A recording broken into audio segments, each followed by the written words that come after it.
Singleness is on the rise in Canada. It's hard to say exactly how many singles there are, but Statistics Canada says the number of single-person households more than doubled between 1981 and 2021. In the past, people were limited in their network, but with the invention of dating apps, isn't connection at everyone's fingertips? So why are more people single? And what's modern dating really like? I decided to find out. This is Pending Connection. I've known Jack since we were teenagers. He's 22 now and in his final semester of an engineering degree at Dalhousie University. Jack dated a bit in high school, but put it on the back burner while getting his degree, and now he's ready to try dating again. Civil engineers are given a ring. It's a very strange tradition that started sometime in the 1920s. We're given a little piece of iron, basically a little ring, and it's like the Hippocratic Oath for doctors, or it's like an ethics thing. But a joke between me and a few of my other friends in engineering is that we're going to be getting one ring, which is the ring that goes on our pinky finger of our dominant writing hand, to try to like symbolize all the effort we've put into engineering school. And then we also need to get the other ring now, which is obviously, the joke is it's a wedding ring because we need to have two rings. So that's kind of a symbolic gesture of saying, okay, we need to focus on other aspects of our life other than just school like we have for so many years. Unlike Jack, Kim is someone I've just met. She's 52 and recently separated from her second husband, who she was married to for just under 22 years. They left the Church of Latter-day Saints during their time together. Starting to date again after her separation and without the influence of the church is her challenge with modern dating. How do I do this? You know, I only know from my previous experiences what it was to do then, and not having all those the same community that I would have when I was in the church.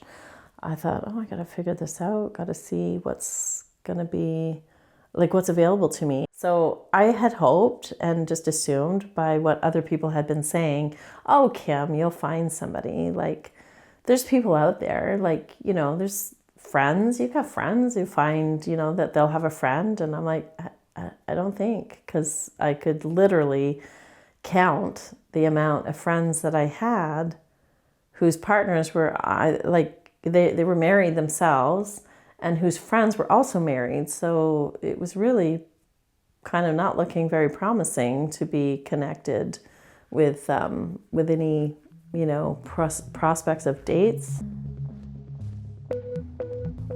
It was her nephew who introduced her to online dating through Facebook. So I was standing in my sister's kitchen at the time, and we were just, you know, he was checking in. Hey, Auntie Kim, how's it going?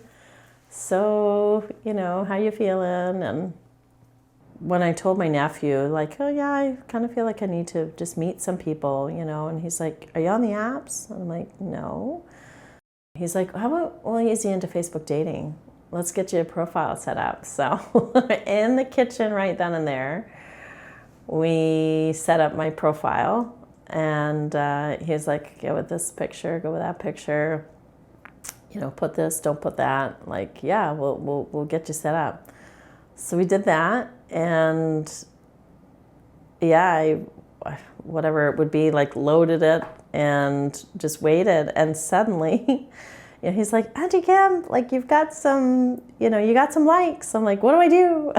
I was like, it felt so kind of exciting, intense, but also felt a little scary and intimidating at first. Back at Jack's, he's creating a dating app profile. On the advice of people, I downloaded Hinge. Okay. Yeah. How's that going? Not great. I mean, I haven't actually completed a profile. I guess, like, most of the parts were easy, like put in your birthday, you know. That's not really hard to fuck up. Some of the photos I struggled with, and I definitely put it off a lot because I didn't have photos that I thought were good enough for it.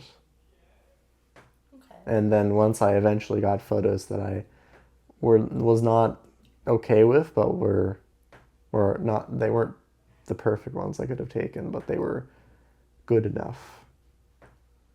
I went with those, and then I got to the next hurdle, which is the questions, like quotes or whatever the hell it's, yeah.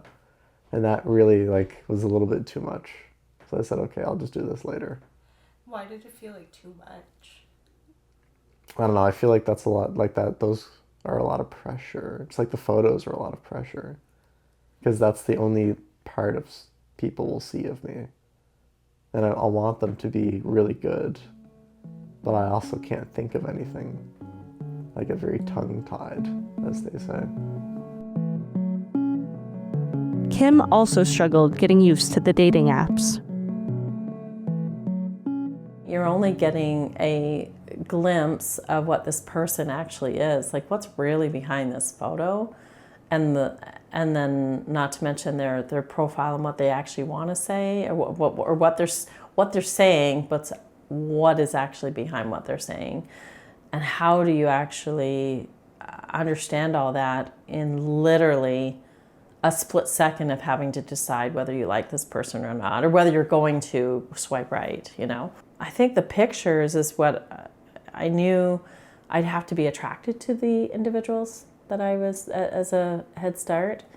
But I also found out that you can't necessarily always go on actual images, you know? That isn't always the full picture either. And no judgment for those, because everybody wants, you know, everybody on those dating apps wants someone to love them and appreciate them for who they are. But if you're looking for somebody with a full set of teeth, it's really helpful if they're smiling. In the end, I kept coming off the apps and deciding that it's not something that I wanted to really be engaging with. And I just hoped that I would find somebody that I could start dating that would be vetted. And that's what led me to the person I'm dating. Kim and her new partner Will have been together for just over 3 months. I met with them at her home where they were baking nest-shaped brownies for Easter. Oh, that's so messy. Thank you. You're welcome. There for that. A little chocolate on the nose. Doesn't hurt. Yep. Mm-hmm. Yep. Up my nose. Up your nose. Oh. Our mutual friend Crystal had reached out to me and during the summertime, and she's like, oh, I have this friend, never giving me a name. And I politely turned it down. I'm like, no, I'm not ready. Like, I'm not searching for, you know, a partner or anything else like that. And then fast forward, like November, like end of November and that, Crystal reached out to me again and said, oh, I have this friend. And I'm like, oh, is this the same person you talked about before? Yes, it was. And Crystal had told me that Kim at the time had tried to contact me through Facebook. And apparently my blockers on Facebook don't allow anyone, non-friends to message me. So that's what prompted me to call her, because she took the initiative. We met at the restaurant, and when I turned the corner, and and he had the same experience, but when I turned the corner and saw him sitting there, I thought, oh, huh. Yeah, I think like there just felt this energy, I think, initially, and I thought, well, we'll sit and see how this evening goes. But yeah, it felt like an immediate connection, I would say. I wasn't looking, and I say that, you know, Kim is my little ball of karma, that for everything I've always put out in life, I've now received back tenfold.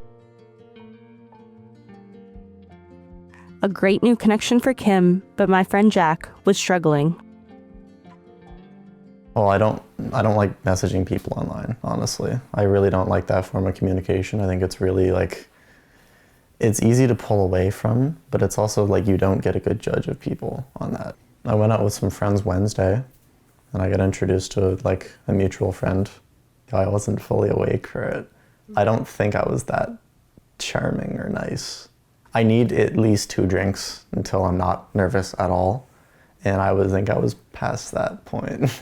There's a very, very thin window between Jack has no anxiety, and then Jack doesn't understand what the fuck is going on. He's just gonna laugh at shit. And that's like a very, very thin window that I have to traverse, and I did not traverse it well that night. I did follow her on Instagram. I had hesitated doing it for a while, and then I literally, see, this is pretty sad. When Thursday night, I had been talking to my buddies about it all day, and I was at a bar, and I probably had like 5 or 6 beers, and it took that many beers for me even to build up the courage to hit the follow button.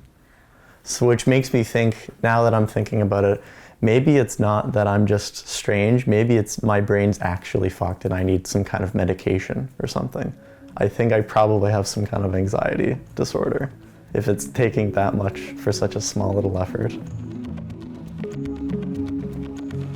Despite his nerves, Jack did eventually message her, and he even invited her on a date. I caught up with him while he was getting ready.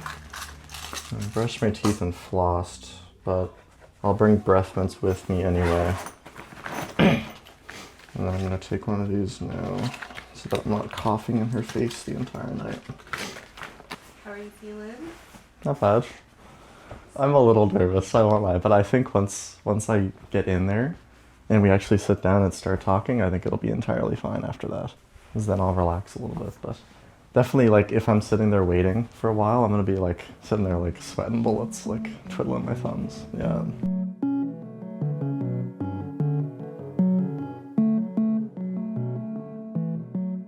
I'd say the first 10 minutes were probably the hardest. Just getting used to like her mannerisms and like talking and stuff like that, and just getting over the first like icebreaker. Yeah, it took me a minute to like get her like talking patterns. And I felt bad because I talked over her like once or twice to try to like ask her something when I thought she was done talking. But other than that, I mean, it went pretty well. I noticed while I was like talking to her and trying to eat it, my stomach was not having it at all. Oh my God. I was like, every time I would try to eat something, I'd have to drink some water with it, to like push it down. And then it would like gurgle around down there a little bit. And then I would feel like I would about to get like ill. I feel like I had to burp, but I knew if I burped, I ran the risk of fucking, I don't know, it all coming up. I was like, okay, this is not going well for that. I tried to play it off a little bit though. I think I did okay. I didn't realize how long we were there until it started to get dark out, and the manager came over to us. And I was like, I'm sorry to have to ask you guys to do this, but we have a huge table, like a huge like group of people coming in, and we'd like to use this table. Do you think we can move you over to the bar? It sounds like Jack is making some headway. I chatted with him and Kim to see what's next for them both. Eventually, we do know that we'd like to move in together. And we talk extensively about that. We do both feel that we are each other's lifelong partner. We do feel that very much so. We don't have any interest in exploring other relationships. We're very much committed to seeing this out. So that's really exciting. It's exciting to know that I feel like I've found my person, and that he has found his.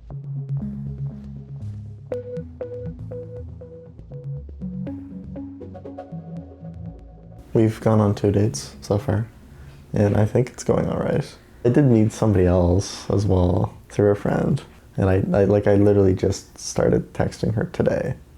So I don't know, that's too early to tell though. I know when I first started, I was finding it really tough, but I feel like now that I'm talking to somebody else, that the kind of initial nervousness isn't there anymore. So I guess that's progress. So what's next for you?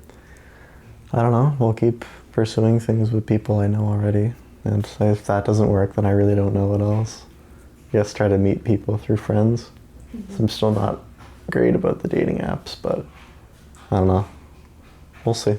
I feel like modern dating is devoid of human connection compared to how it used to be in the past. And it requires, like, the barrier to entry is a lot lower because of apps. But at the same time, apps are a complete lottery. And they warp your perception of reality too. 'Cause you think you're not getting matches on the apps. You think, that everybody like hates you or something, or that you're not hot, and it destroys your self-confidence. But in reality, it's just the apps and the algorithm. It's not actually people. These companies make money off of you not leaving the apps. So that's the point. People are really worried about people not having connection anymore, and I feel like that is a little overblown, that there are still connection out there. It's just you unfortunately have to try to get it, which is really, really uncomfortable. And you do have to try harder, I guess, to make connection in person and not online. Moral of the story, everyone destroy your computers.